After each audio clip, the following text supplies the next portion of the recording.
Well, hello, my beautifuls. Welcome to 1111 True Crime. Mama D in the house with you. We're going to be talking about little Lilly and Jack Sullivan. And I came on yesterday, I shared information, and it's information that I had come across, and we're going to be digging deeper into it today. And that's that items of clothing had been found regarding searchers discovering it. Now, I have found things that back that up. And so, to all those out there that supported me in saying, I hope this, I hope this leads us to Lilly and Jack. We still don't know the answer. And to a handful of you, and there was just a few, that tried to tell me I was clickbait or tried to call me a liar, or they hadn't heard it from the RCMP. Now I know, and thank you that that's the Royal Canadian Mounted Police. Thank you for that. I appreciate you guys educating me, as I'm not from Canada. I'm from the United States, and so I always like learning more about the demographics of the case we're working. I want to say hello to everybody that's with me today. And welcome you in. And thank you, mods, for jumping on. I'm not going to be on here long, but we can jump on later this evening at a little bit later. Hold on, let me get this on the board for you. So what has occurred, I'll show it all to you, is that these clothing and even a water bottle, a blanket, items of clothing, shirts have been found. And the thing is they go to Daniel and they say, do these items belong to Lilly or Jack? And he says no. Now, I, with common sense, would think that they're just doing that to see how he reacts. But I would assume that they're following up under other means to determine whether or not any of the items that are found by the searchers are related to the children. I would pray to God, because at this point, need I remind us that the proof of life of these children actually goes all the way back to the April 29th, Tuesday, after they're dropped off by the school bus driver.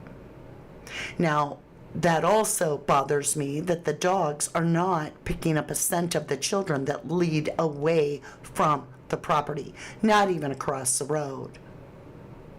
So when you look at the time span between Tuesday and Friday, you're looking at long enough time for weather and wind and just normal things to happen for scent to dissipate if the child did go missing earlier. Hi, Cheryl, Nikki UK, Zoe Rach, Ocean Deep. Good to see you all. Hey, Jennifer Swain and Chamba. Love you guys. So let's go ahead and get into this. So I wanted to follow up on what I said. So I had shared with you what was found, OMG, OMG, OMG. And indeed, I showed you this lady and how she explained that small socks were found, little girl's underwear with BLOOD and a purple headband. And that this searcher was Brandon Lemieux. And again, thank you for helping me learn how to pronounce someone's name, to all of you that were kind. And that he had been searching since day one. He had found several items that he had turned them all over to the authorities. Now, I never said that he collected the items and took them to the authorities. And I never even implied that. So some people drew the conclusion that he had picked up the items, and many of those individuals that worried about that were concerned he had maybe contaminated it. But I'll show you what we've got here now. The clothing was found, and I'm going to show you where it shows it all over the place. So first of all, we had a commenter that actually I have been in tune with, if you will. I've been watching the posts. They are local. And this person states, Trash Panda Amanda, she says, I can confirm this is my cousin. He led the RCMP and search and rescue to the brook where he found them, meaning the items, you guys, and they took over the area. Beyond that, that is all he knows. All right? Then I went on to a place that is documenting every detail of this case from step one, and I'm going to show you that website. But in that, it did put in there May 6th, right? Items are found during the search, including child's clothing. See? And a water bottle. The children's stepfather, Daniel Martell, states these items do not belong to Lilly or Jack. And here's the part I want you to listen to. Raising questions about their origin. So if it's just a water bottle, why would you question where that came from? It's the woods. Anybody could have dropped it. If it's socks, who cares? Maybe somebody, But if it's an item like little girl, undie wear, and there's BLOOD, that would make sense why they would phrase it raising questions about their origin, because you would indeed have concern over that item, whether it belonged to any child, right? So then the other thought is, are people putting items out there that are nefarious in the case to misdirect traffic of the investigation? Good question. I don't know. Let's switch over to this website, Case Files for Missing and Endangered. And you can see here, we'll come back to the PowerPoint in a minute. So first of all, I don't make it up.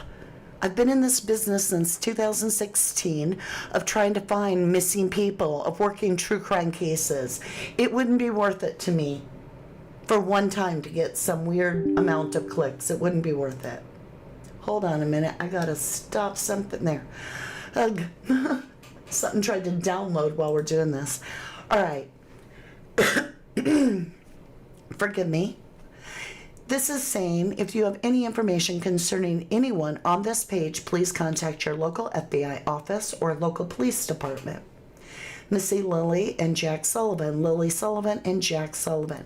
And it goes through with the residents, it goes through with the disappearance, which for those of you that are new to the case, 6-year-old Lilly Sullivan and her 4-year-old brother Jack were reported missing around 10 a.m. on May 2nd, 2025, which is a Friday, from their home on Garlock Road in Lansdowne Station, approximately located 30 kilometers from New Glasgow, Nova Scotia. According to the mother, Malia Brooks Murray, she woke that morning to the sound of the children playing in the next room. She briefly fell back asleep, and upon waking up again and discovered they were no longer in the house, she immediately called 911. And then it goes in through all the county information, and it starts off right here. Now, I'm going to scoot us all down, and I welcome you to this crimetimelines.com and use it as a good site. I do, and I'll show you why. Right, where is it? All the pictures. Okay. Sources, news, interview, they provide it all through here. Their sources, you can click all these links.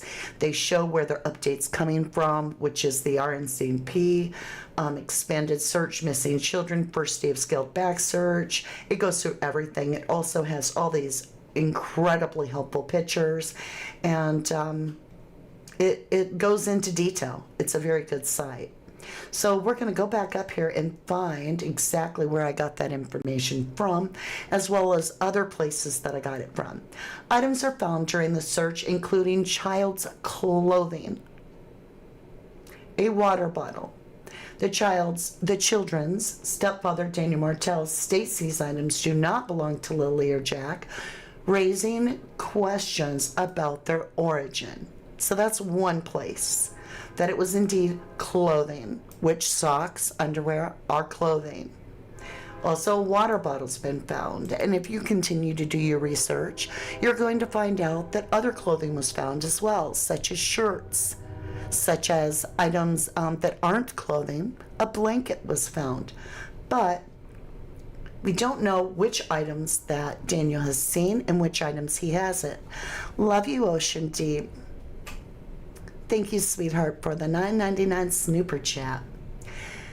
It talks about the children family urges the RCMP to expand the search across provincial borders, airports, suggesting a possible abduction. Yet, now we're going to jump back onto the PowerPoint. As I stated yesterday, the mother went on her social media in the last few days and she deleted her Amber Post request.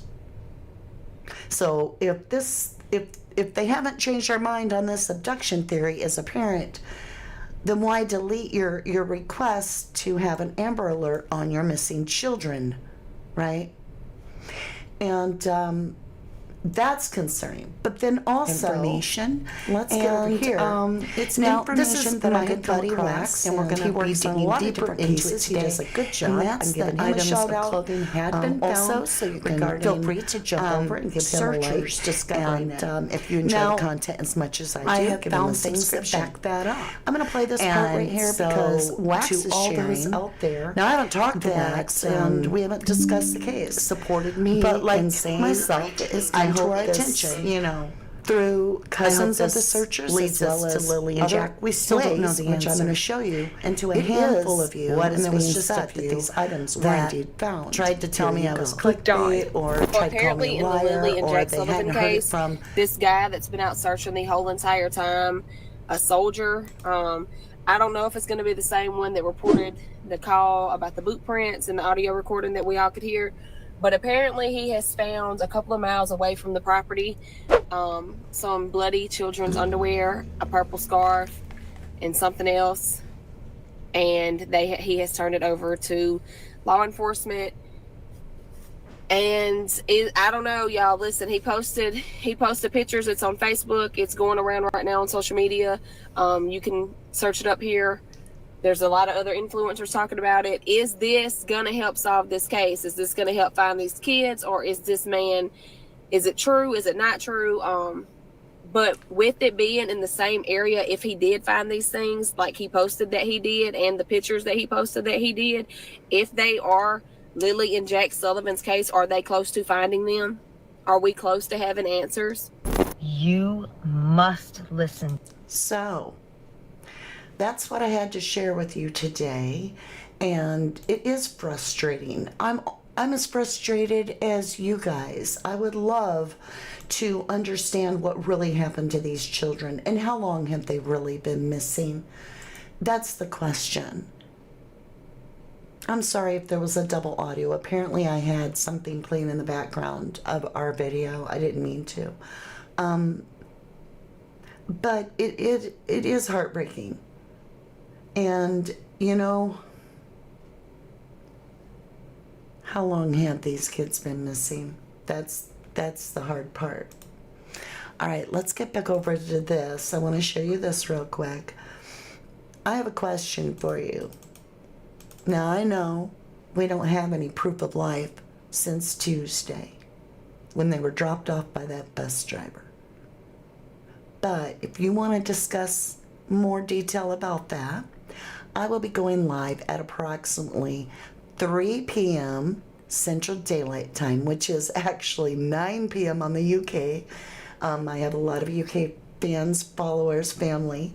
And so we'll be discussing this a little deeper.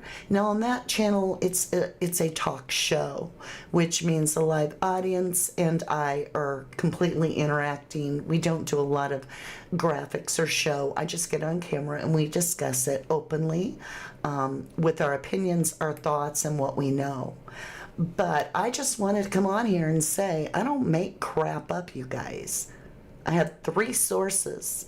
I had the cousin, I had that little write-up, as well as Daniel himself stating that none of the items found, and including clothing, right?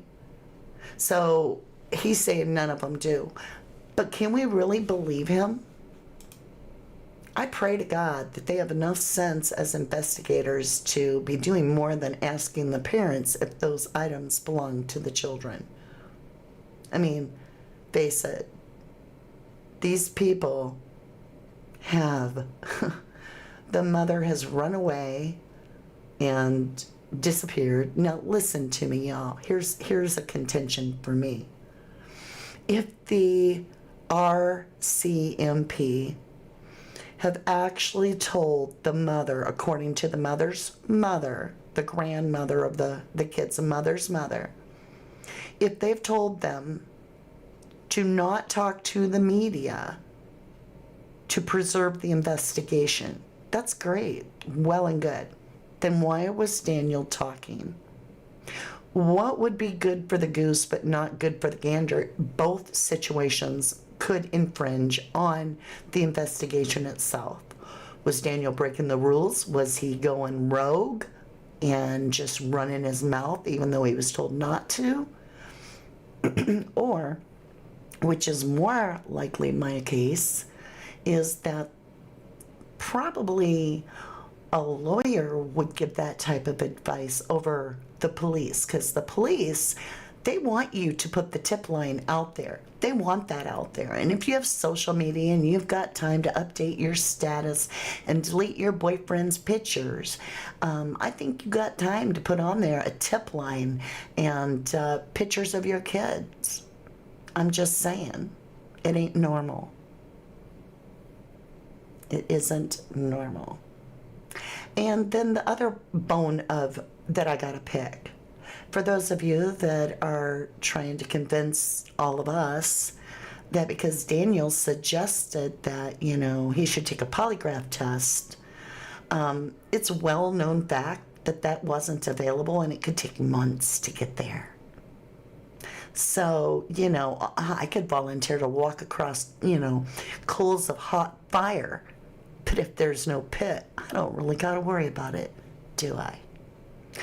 That has been your update today. I hope this is something that improves with information and that these children, I pray to God with all my heart, that Lilly and Jack Sullivan are brought home safe and sound. That's what I pray. And I hope that you pray as well. I love you guys to the moon and back, and I will see you again very, very soon. Hit that like and subscribe and stay tuned. Like I said, I'll jump on here as soon as I find out more. And if you do want to discuss more, this is the topic we'll be discussing over on Mama D and Family Channel, where we're going to be talking about why are there no pictures? Why didn't anybody see these children? I thought they had a lot of people over on their property. I love you. Bye for now.